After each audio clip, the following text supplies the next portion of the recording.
लोगों को हैरत हुई कि हमास एग्री कैसे कर गया। आप किस तरह से देखते हैं, क्या हमास जो माना उसने फ़लस्तीनियों के लिए ये किया कि जंग ख़त्म हो जाए, या मौके पर उसने जो है वो कहा कि ठीक है, बहुत जंग लड़ ली, अब रावी चैन लिखता है। नहीं, रावी चैन नहीं लिखता। आ, देखिए, मैं आपको इससे ज्यादा हैरत वाली बात बताऊं। आपको हैरत हो रही है, मैं उससे हैरत हैरत की बात यह है कि हमास और ट्रंप के दरमियान जो है वो नेगोशिएटिंग चल रही है। इससे ज्यादा हैरत की क्या बात? कभी दुनिया ने यह भी सोचा था कि एक तरफ हमास होगी, एक तरफ ट्रंप होगा, नेगोशिएट कर रहे होंगे पीस डील? अरब दुनिया ने और हमास ने इसराइल के ग्रेटर इसराइल प्लान का बेड़ा गर्क कर दिया। इसके दो जवाब है। कामरान भाई, रिसेंटली हमने देखा कि ट्रंप और नेतन्याहू दुनिया के सामने अपना 20 निकाती एजेंडा लेकर आते हैं, जिसे हम कहते हैं कि ट्रंप का प्लान है, पीस प्लान है, एक एग्रीमेंट होने जा रहा है, और उसमें हमास को कहा गया कि वो हथियार डाल दे। अगर हमास हथियार नहीं डालता तो फिर इसराइल जो करना चाहता है वो करे। हमास पर मुझे लग रहा था कि वो नहीं हथियार डालेगा, हमास जो है उस प्लान पर एग्री नहीं करेगा। आप कहते हैं एग्री कर जाएगा। ऐसा क्या हुआ इन दिनों में कि हमास एग्री भी कर गया? इनसाइड स्टोरी क्या है?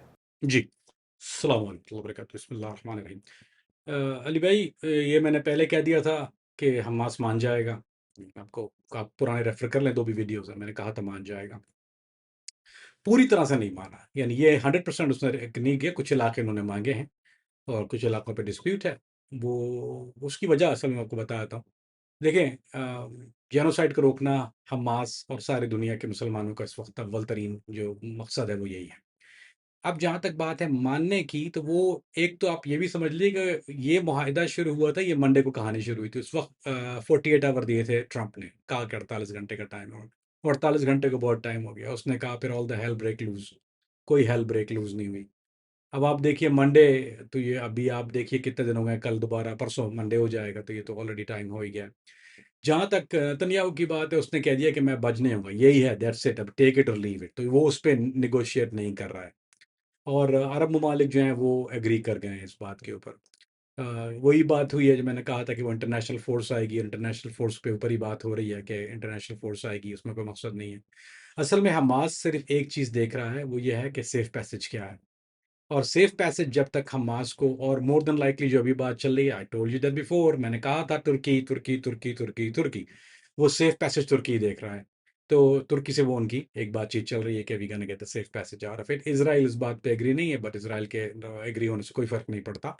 It's beyond Israel now. और ट्रंप का पैमाना भी लबरेज हो गया। उसने कल इसराइल को, नेतन्याहू को भी यही कहा है कि if Netanyahu don't agree to it, is gonna all the hell break loose. ये नेतन्याहू के लिए भी यही जुमला उसने इस्तेमाल किया, एग्जैक्टली जो हमास के लिए किया, कि चलो तुम्हें फ्रीडम तो होगी अगर ये नहीं मान, लेकिन अगर ये मान गए and you back out, all the hell break loose.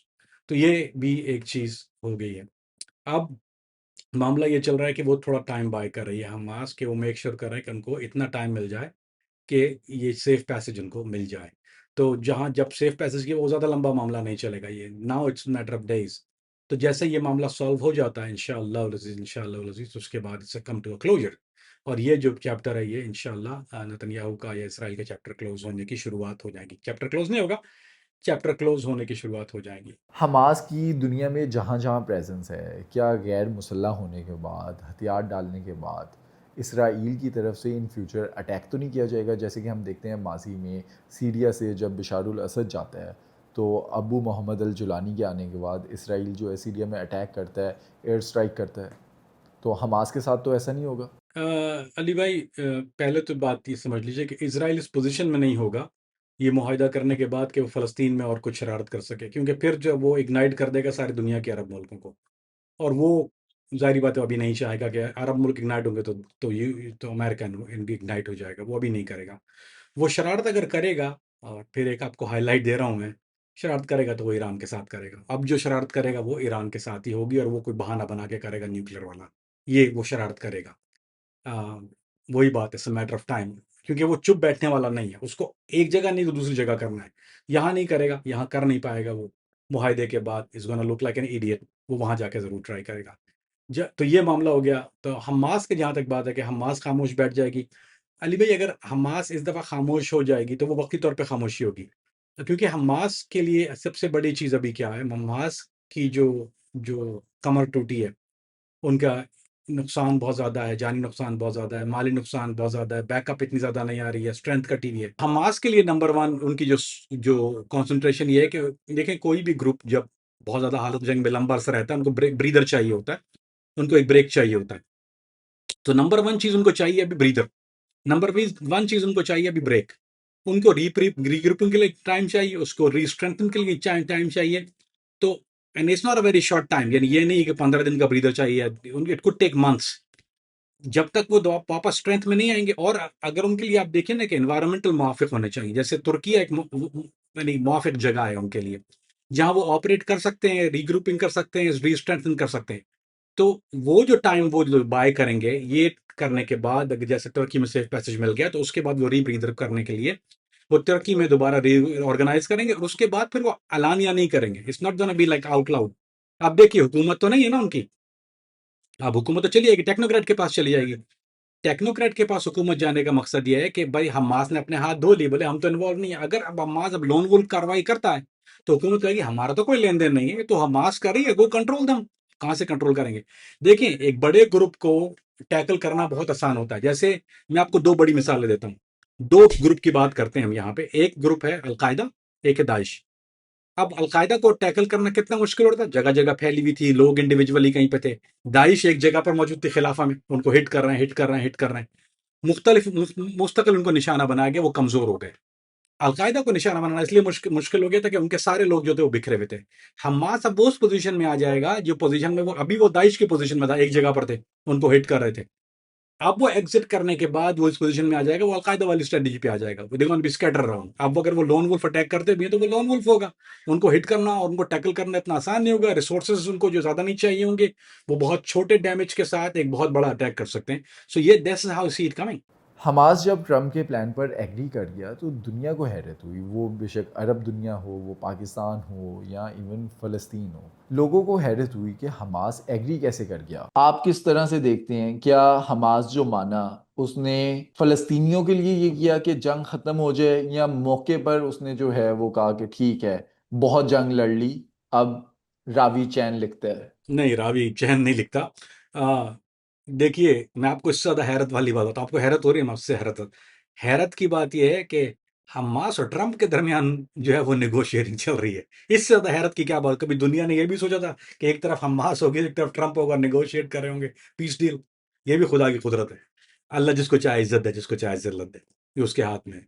तो ये तो हो गया इज्जत और जिल्लत का मामला। जहाँ तक बात है हमास की कि वो खामोश उसके होने की या उसके, यानी बहुत जंग हो गई।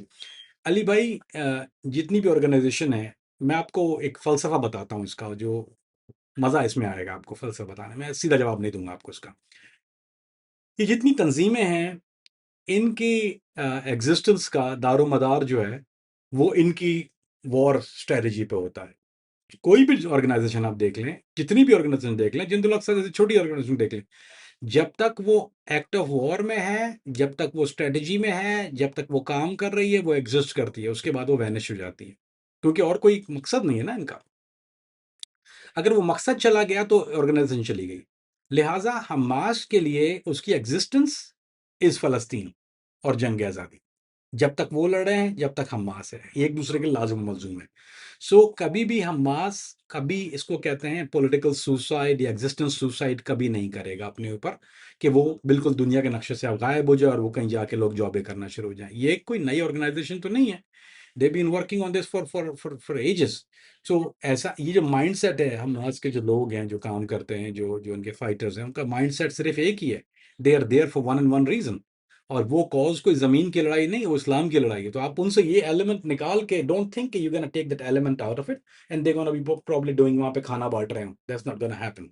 They exist because of that mindset, and they're gonna exist because of the mindset. They're gonna keep on continue what they're doing, not on the scale they were, but थोड़ा सा हल्के स्केल पे आके और बहुत स्मार्ट तरीके से। क्योंकि देखिए जंग इंसान को सिखाती है। हम कहते थे, आपने अपने हमारे इंटरव्यूज में सुना होगा कि अलकायदा 1 2.0, अलकायदा 3.0। ये 2.0 3.0 क्या होता है? ये बेटा वर्जन जो आते हैं ना, इन्होंने स्ट्रेटजी देख ली। देखें अली भाई, एक और मिसाल देता हूँ, भोंडी मिसाल है पराल के बेटी। मैं कल देख रहा था, पीएफएल बहुत अच्छी फाइट थी, उस्मान नमादमे को फ्लड़ा था। तो अब वो ये इसकी सेकंड फाइट थी एंड मैंने देखना शुरू किया कि पहली फाइट में उस्मान के उसने बहुत टफ टाइम दिया था, क्योंकि उस्मान की वो फर्स्ट फाइट थी आयरिशमैन के साथ। जब सेकंड फाइट है उसकी आयरिशमैन के साथ, same fight, he have mess him up. और ये सारे दागिस्तानी फाइटर्स का एक तरीका ये होता है, ये आपको पहली जो फर्स्ट फाइट होती है वो आपकी स्ट्रेंथ को बहुत जज कर लेते हैं, आपकी टैक्टिक्स को जज कर लेते हैं। They know what is coming towards you, it's easier to prepare us. अपने आपको प्रिपेयर करना बहुत आसान होता है जब आप दूसरे आदमी की, आपको उसकी कुव्वत का, उसकी स्ट्रेटेजी का, उसके साइज का आइडिया हो जाता है। अब इनको हो गया आइडिया सारी चीजें, ये लड़ लिए 1.5 साल तक, ये इस पोजीशन में रहे, उनको वीकनेस भी पता है, उनको स्ट्रॉन्ग पॉइंट भी पता है, उनको एग्जिट राउट भी पता है, उनको हर चीज पता है। They know what to do. So it's gonna be worst. I mean Israel के लिए वॉक इन अ पार्क नहीं होगी, Hamas gonna be in a winning ground, क्योंकि ये अब वो चीज सब जो होता है ना, शेर आया, शेर आ गया, शेर से लड़ भी लिए, अब पता है शेर की कुव्वत कितनी है। शेर तो नहीं कहना, एक गलत मिसाल है, कुत्ता कहना चाहिए, लेकिन कुत्ते से लड़ना मजा नहीं आता। So let's use a word शेर। सो अब वो लड़ने के बाद they know what to do and is gonna be good इंशाल्लाह, they gonna be fighting. Kamran भाई, अभी तो डील हुई है हमास और ट्रम्प के दरमियान। क्या इन फ्यूचर किसी भी ऐसे मौके पर आप देखते हैं कि इसराइल और हमास इनकी डायरेक्टली आपस में कोई डील हो, कोई एग्रीमेंट हो? नहीं अली भाई, Israel is out of equation. Israel पहले भी नोबडी था, आज भी नोबडी है। उसके ऊपर जो जो देखें, मैं आपको मिसाल देता हूँ, ये एक वाकया पाकिस्तान में एक दफ़ा हुआ था। तो पाकिस्तान में जब ये मामला उठाया गया, मैं उस उस शख्स का या उस सदर का या उस वज़ीर आज़म का नाम नहीं लूँगा फॉर ऑब्वियस रीज़न। तो ये मामला उठाया गया था कि भई आप इसराइल के साथ कोई डील कर लें। उसमें काफ़ी सहाफ़ी मौजूद थे, कई एक सहाफ़ियों को बुलाया गया था, वफ़ूद उनका था उसमें। तो उसमें ये 6 मगोइयाँ हुई थीं। तो उन्होंने जब ये बात जवाब दिया, जो भी शख्स थे, उन्होंने कहा कि देखो, मैं जवाब तुम्हें नहीं दूँगा, मैं जवाब दूँगा जिनकी तरफ से ये सवाल उठाया गया है, तुमको जवाब देने का फ़ायदा नहीं है। तो उन्होंने डायरेक्ट उस वक़्त जो था, वो फ्रीमैन सदर था उस वक़्त अमेरिका का, उन्होंने कहा मैं डायरेक्ट उसको, फिर उन्होंने उसको लेटर लिख दिया था, और वो लेटर उनके पास आज भी आर्काइव में मौजूद है कि इसने डायरेक्ट गुफ्तगू करने से मना कर दिया था। सो हमास या कोई भी और मुल्क जो इसमें स्टेक होल्डर हैं अभी, क्योंकि पूरी दुनिया है इस वक्त, उनके लिए इसराइल जो है वो कोई वक़्त और मायने नहीं रखता। उनको पता है कि इसराइल की एग्जिस्टेंस अमेरिका के बगैर मुमकिन नहीं है।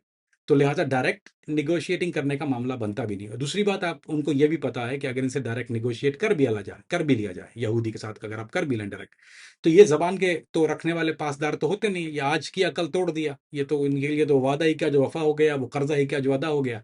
तो इनका तो शुरू से ही मामला ऐसा ही है।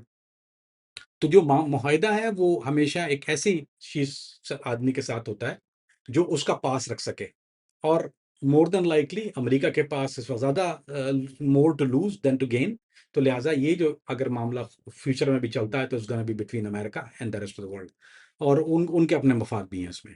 हमास ने अब जब ट्रम्प का प्लान कबूल कर लिया, तो आप देखते हैं कि इसराइल की तरफ से जो गज़ा में बमबारी जारी थी, जो स्टिल जारी है, क्या वो रुक जाएगी? सीज़ फायर हो जाएगा? जंग जो है वो एंड हो जाएगी? नहीं अली भाई, अगर ये मुआहिदा, इसको होना ही है मुआहिदे को, I mean, इसमें कोई और कोई रास्ता बचा नहीं है। बल्कि इसराइल नहीं चाहता, इसराइल के फेवर में नहीं है कि हमास मुआहिदे को, वो चाह रहे हैं कि ये हमास मना करे ताकि उनको फिर छूट मिले हमला करने की। और उसके जो आफ्टर अटैक है वो बड़े खौफनाक हैं, यानी दुनिया जो है वो बड़ी खौफनाक रुख पे और दहाने पे चली जाएगी जंग के।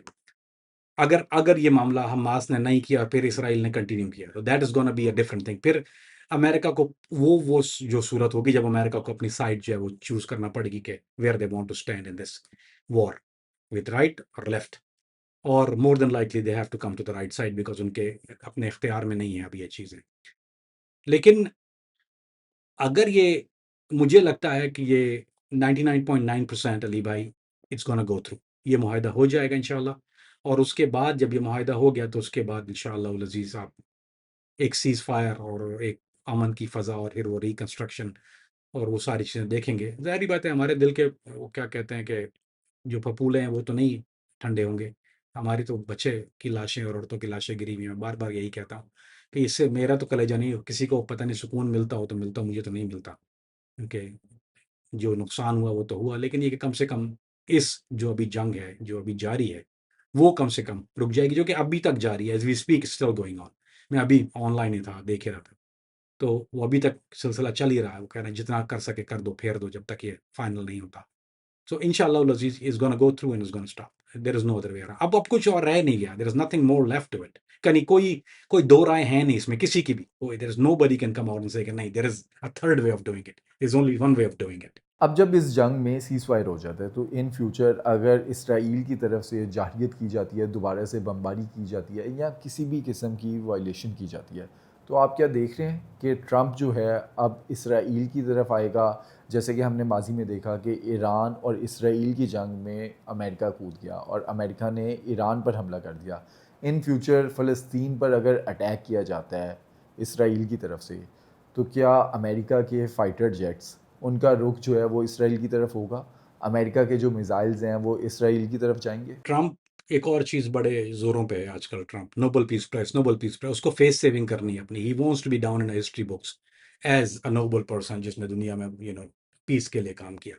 सो ये जो चीजें होती है ना Ali, why I bring this up, मैं क्यों लेके आता हूँ, जो अक्लमंद लोग हैं, जो बच्चे समझने वाले, जो हमारे स्टूडेंट्स हैं, उनके लिए बहुत ज़रूरी है। आप सिर्फ एक वाक़ये को एक लाइन नहीं लेते आप। जब आप जियोपॉलिटिक्स पे बात करते हैं, जब आप मुल्क की हालात पे बात करते हैं, जब आप एक खित्ते के हालात पे बात करते हैं, तो आपको जो कैरेक्टर्स होते हैं ना, उनका बैकग्राउंड देखना होता है। This is a puzzle, you put together a puzzle और आपके सामने एक तस्वीर समझ के आती है। वरना अगर आप सिर्फ एक लाइन को फ़ॉलो कर रहे हैं, तो you are doing a wrong thing, then you not doing the right thing.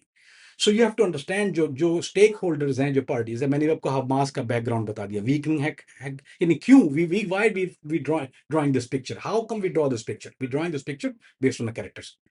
Netanyahu की अपनी पोजीशन इसराइल में एक पोजीशन, मिडल ईस्ट के तमाम मुल्क स्ट्रेंथन, तुर्की Egypt strengthen, ready to go. Trump Nobel peace prize, I am the peaceful guy, I don't want to be messing up the Arab, मुझे मुसलमानों से पंगा नहीं लेना, दिस। सो ये सारी चीजें आपको देखनी पड़ेंगी इस तवातुर में। तो अगर नेतन्याहू कोई ऐसी, and I wish he do, अगर वो करता है तो उसके बाद शायद अमेरिका इंटरवीन तो करेगा, इंटरसेप्ट तो करेगा, इंटरवीन करेगा, लेकिन फिर क्या होगा, उसकी वो पोजीशन वीक हो जाएगी जो उसकी अरब मुल्कों के और तुर्कों के साथ है।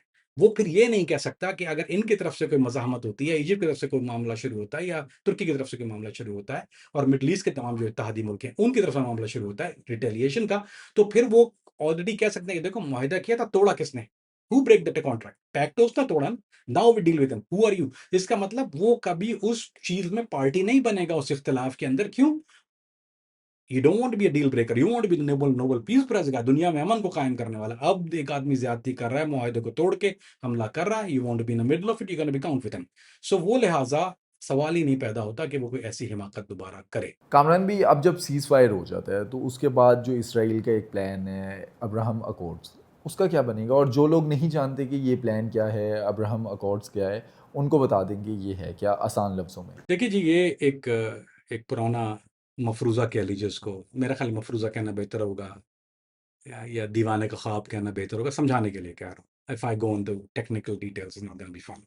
I don't want to give dry details on it. It's going to get really boring. So just to help you understand कि इसका मेन मकसद ये था कि इसराइल को, बाकी अमंग अदर थिंग, इसराइल के साथ दुनिया की ट्रेड शुरू हो जाए।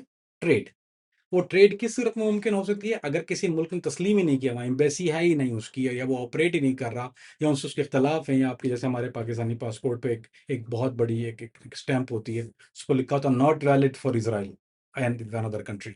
सो वो नॉट वैलिड फॉर इसराइल लिखा हुआ है ना उसमें, ये नहीं नहीं है, उसके लिए आप इस्तेमाल नहीं कर सकते। वैलिड है, आपके पास वैलिड जवाब मौजूद है, but it's not good for their. जब तस्लीम, जब अगर तस्लीम कर लेगा तो वो स्टैंप हट जाएगी वहां से, इसका मतलब इज वैलिड फॉर इट। फिर आपके जो है वो राब्ते खुल जाएंगे। एम्बेसी सबसे पहली चीज होती है, एम्बेसी खुलती है, सफारती राब्ते शुरू होते हैं उसके, और उसका सेकंड फेज तिजारत होता है। तो वो एक ख्वाब है कि इसको इस तरह से लिया जाए। लेकिन जहां तक forget the rest of the world, let's talk about Pakistan. ये लोगों मीडिया पे कर रहे हैं, कुछ लोग बकवास भी कर रहे हैं और इसको झूठ बना रहे हैं। मैं आपको अली भाई, I'll lay it out like this. I'll mention the name. Imran Khan के सामने ये मामला जब हुआ था, तो ये it was in a discussion. ये जो पहल दफा सबसे जोर से हुआ था इमरान खान के टाइम पे हुआ था, इब्राहिम रिफॉर्म वाला। उनसे कहा गया कि आप क्यों नहीं तस्लीम कर लेते, and he was in the middle of it, he was not sure क्या करे क्या ना करे। तो एक बहुत बड़ी शख्सियत है, वो इमरान खान के पास गए और उन्होंने इमरान खान से कहा, और ये this is an I quote, this is exactly how is written, उन्होंने कहा कि आप बड़े लीडर हैं या ये बड़ा लीडर है, यानी आपके पीछे जो तस्वीर लगी हुई है, कायद आज़म की तस्वीर लगी हुई थी, कि आप बड़े लीडर हैं, ये बड़ा लीडर है। तो उन्होंने ऐसे करके देखा और कहा, लीडर तो ये बड़े हैं। तो बोला, फिर व्हाई व्हाई आर यू, आप दो माइंड क्यों हैं? फिर तो जो उस लीडर का फैसला था उसी को माने ना आप। खान ने यूँ किया, ये this is what he did, हो गया, यही चलेगा। सेठी मौजूद था उसमें, और कई एक और काशिफ अब्बासी मौजूद थे उसमें, और कई और लोग उस सिटिंग में मौजूद थे। They are the eye witness of this thing. Javed Chaudhry साहब मौजूद थे उसमें, ये मैं नाम ले रहा हूँ, आई एम कोडिंग यू, और डॉक्टर शाहिद मसूद साहब मौजूद थे उसमें। तो ये सारी शख्सियात वहाँ मौजूद थी, this were among others, and this is happen in front of all of them. Keep in mind कि ये जो पाकिस्तान का जो ख्वाब है ना, ये अल्लामा इकबाल ने देखा था, ये इकबाल का ख्वाब देखा था।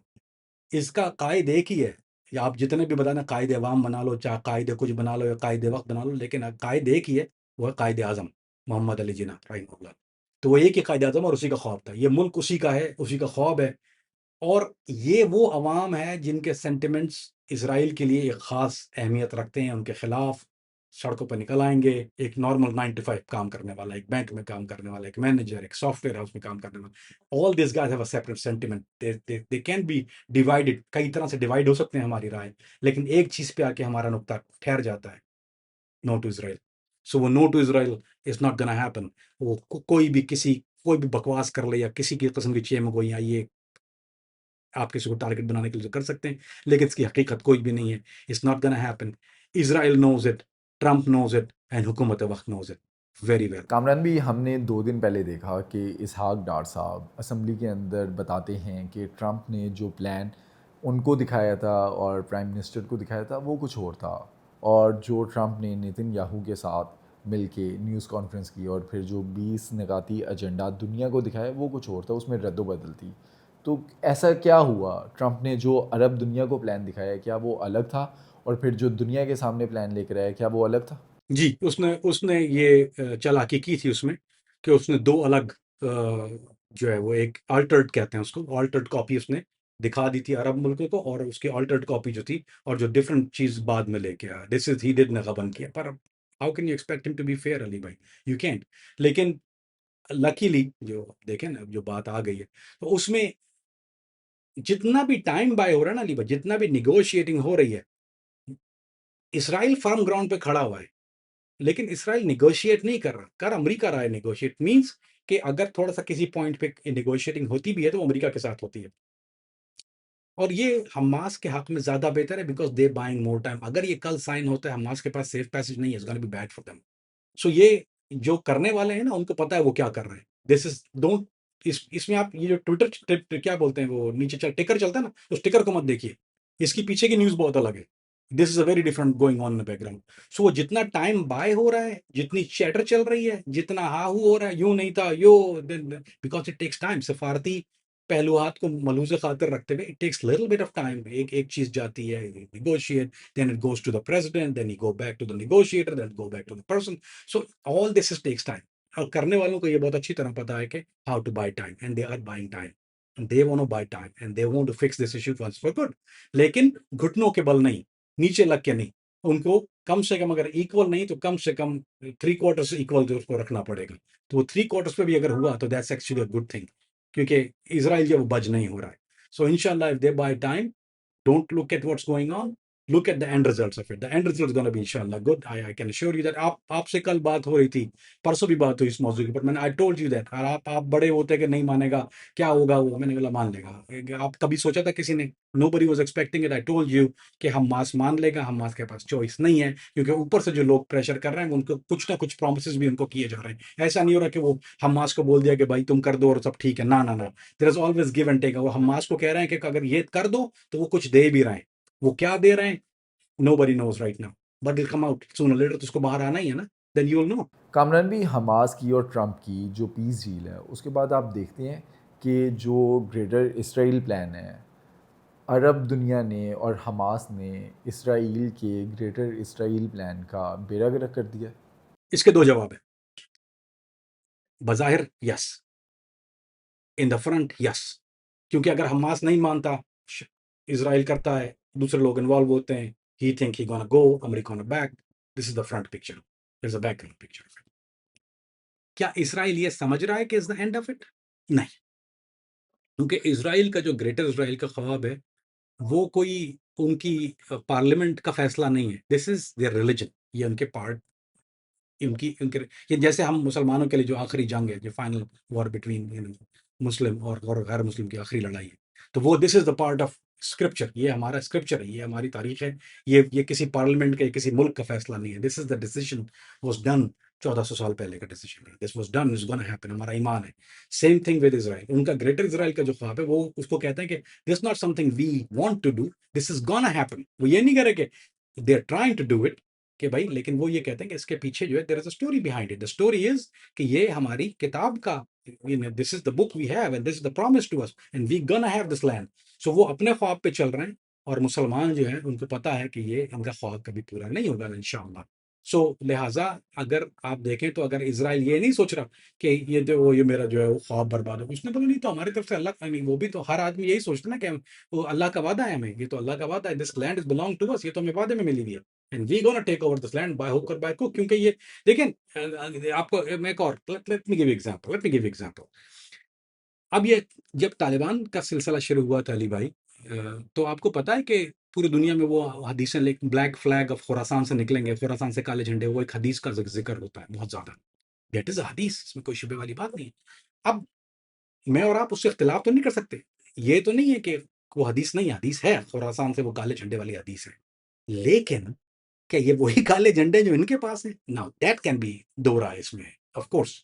बड़ी राय है नहीं, this is not the guys, it is something far bigger and better. नुज़ूल मेहंदी की सारी जो तफसीलात है नुज़ूल मेहंदी की, हज़रत ईसा अलैहिस्सलाम का दोबारा आना, that is very different. Daesh ने भी यही चीज बेची थी। दाइश ने एंड ऑफ वर्ल्ड पे ही बात की थी। फिर उन्होंने वही दाइश ने, जो कि अरब मुल्क के अंदर थी, जो कि सीरिया के अंदर थी, जो इराक में थी, वो ISIL थी लेवांट में, उन्होंने यही बेचा ना। उन्होंने फिर क्या बनाई दाइश? आपने सुना होगा आइसिस के क्यों बनी थी? कोई वजह थी उसकी क्यों बनाई? और पूरी दुनिया में कहीं नहीं, पूरी दुनिया में इतना काम नहीं हुआ जितना उन्होंने आइसिस के किया। क्यों? उनको वो हदीस को लोगों को ले आके सामने है कि खुरासान के काले झंडे, तो वी आर द वन, हम वो ऑर्गेनाइजेशन है, हमें ज्वाइन करो, so you gonna be in peace, तो हम वो हैं जिनका वादा किया गया। This is how they sell it. So ये जो आइडियोलॉजी होती है अली भाई, ये आइडियोलॉजी को देखकर लोग शामिल होते हैं कि ये आइडियोलॉजी, हाँ हदीस तो पक्की है, I want to be a part of it. The truth is far different. Same way आप इसको don't think of it any different than what I just give you scenario. उनका भी सिनेरियो यही है कि this is in our book, this is the promise of the God, अल्लाह का हमसे वादा है और ये हमारी जमीन है, वन वे और other we gonna get it, no matter what मुआहिदा हो जाए, क्या हो जाए। उनके जहन में तो यही है, उनके जहन में है। अब जो उसका रिजल्ट है वो इंशाल्लाह दुनिया के सामने आएगा। कामरान भी, जून में जैसे कि हमने देखा ईरान इसराइल की एक जंग चली जिसमें अमेरिका बाद में कूद गया। अमेरिका ने जो है वो अपने बॉम्ब्स वहाँ गिरा दिए और ईरान की जो न्यूक्लियर फैसिलिटी थी उसको तबाह कर दिया, जो कि ईरान कहते हैं कि वो तबाह नहीं हुई। अगर आगे जाकर इस तरह की कोई चीज़ सामने आती है कि ईरान अपने न्यूक्लियर वेपन्स पर काम कर रहा है, तो इसराइल की तरफ से दोबारा कोई जंग तो नहीं छिड़ेगी? और इन केस किसी भी अरब मुल्क के ऊपर इसराइल की तरफ से हमला किया जाता है, जैसे कि अभी दोहा पर हुआ था, तो क्या अरब दुनिया इकट्ठी होकर इसराइल का मुकाबला करेगी? और इस बार अरब दुनिया के साथ जो अमेरिका है उसके फाइटर जेट्स भी इसराइल के अगेंस्ट उड़ेंगे? अली भाई, ईरान ना सिर्फ अपने न्यूक्लियर प्रोग्राम पे काम कर रहा है, बल्कि ईरान एक और चीज़ पे काम कर रहा है। ईरान एक नई टेक्नोलॉजी पे काम कर रहा है, एक रॉकेट पे काम कर रहा है। This is more similar to, उसके पास हाइपरसोनिक तो है, सुपरसोनिक भी है, but there is new technology जो उसकी रेंज जो एग्जैक्टली उसकी कुछ, लेट मी से, जो उसकी रेंज है वो बहुत अच्छी नहीं है दुनिया के लिए। Iran is working on that rocket right. ये देयर इज इंटेलिजेंस फॉर में इसकी चैटर चल रही है कहीं पर। और चैटर जब चलती है, जहाँ पे बोलते हैं there is a smoke there is a fire, कहीं पर जब आग होती है वहीं पे धुआं होता है, there is something going on. कुछ चीजें लीक हुई हैं, कुछ शीशा ईरान ने खुद लीक की है, we don't know that yet. But Iran ने एक और रॉकेट का तजुर्बा किया है, जो अभी तजुर्बा कर रहा है, वो अंडरग्राउंड रॉकेट फैसिलिटी है। अब वो रॉकेट जो है उसके उसकी मैंने वीडियो खुद इन दो गुनाहगार आंखों से देखी है, ये किसी सुनी हुई बात नहीं है, I have seen that video. वो लेवल जमीन होती है अली भाई, रॉकेट जस्ट कम आउट। सो अगर आप सैटेलाइट से भी देख रहे हैं या आप ड्रोन से भी देख रहे हैं, किसी भी तरह देख रहे हैं, यू डोंट, ये फ्लैट ग्राउंड, रॉकेट निकलता है जमीन से, लॉन्चर उसका नीचे लगा हुआ है, you don't see it. Iran ने उसका कामयाब तजुर्बा कर लिया है, this was done last week, उन्होंने कर लिया इसको। Now they are modifying the rocket technology from supersonic to cluster, supersonic to cluster को कम कर रहे हैं वो, ST क्लस्टर, वो just for lack of better English is a तोड़ ऑफ आयरन डोम और डेविड स्लिंग, उसका बेहतरीन तोड़ है। क्योंकि वो डिकॉय आगे होता है और उसका जो है वो मेन फ्यूज पीछे होता है। तो इवन वो अगर फ्यूज को कर भी देता है तो उसको यानी आयरन डोम डिजाइन नहीं हुआ 3 रॉकेट एक साथ मारने पे। डिफ्यूजर एक लगता है। So if it does explosion, second one fall, वो सीधा सीधा नीचे ड्रॉप होगा and it just start exploding. So उनके वो Iran is working on this as you speak. उनका वो और इट्स नॉट गोना बिलोंग, उनकी रॉकेट टेक्नोलॉजी बहुत पाई की है। So they gonna get it. तो अगर Iran is getting prepared for whatever come, इतने पागल वो भी नहीं है, they know what's going on. और अगर ये मामला बढ़ा तो इस दफ़ा आप जो इस्लामी दुनिया का जो झुकाव है वो ईरान की तरफ होगा। तुर्की का डेफिनेटली ईरान की तरफ है। ईरानी अरब मुल्क का जो अलायंस बना है। अब इट्स नॉट गोना बी कि कोई अब इज़राइल के कोई शरारत करे और खामोश दुनिया तमाशाई बनी रहे। आप नीचे कमेंट में कुछ भी लिखते रहो, मुझे कोई फ़र्क नहीं पड़ता, क्योंकि जो मैंने कहा है वो अभी तक हुआ ही है। इसलिए मुझे बाबा बुलाते हैं लोग। So I know what happened. This is what I am good at. So इंशाअल्लाह उल अज़ीज़ अगर अब दोबारा शरारत होती है, which is I hope Iran Israel को ऐसी हरकत करे, तो रिज़ल्ट आपके सामने बहुत अच्छे नहीं होंगे। दुनिया के लिए तो शायद वो इतने अच्छे ना हों, लेकिन ख़ास तौर पे बिलख़ुसूस जो है वो इज़राइल के लिए और अमेरिका के लिए बहुत अच्छे रिज़ल्ट नहीं होंगे अगर America choose to side Israel this time. फैन का अपना बेहतरीन किस्म का हो गया। मजा आया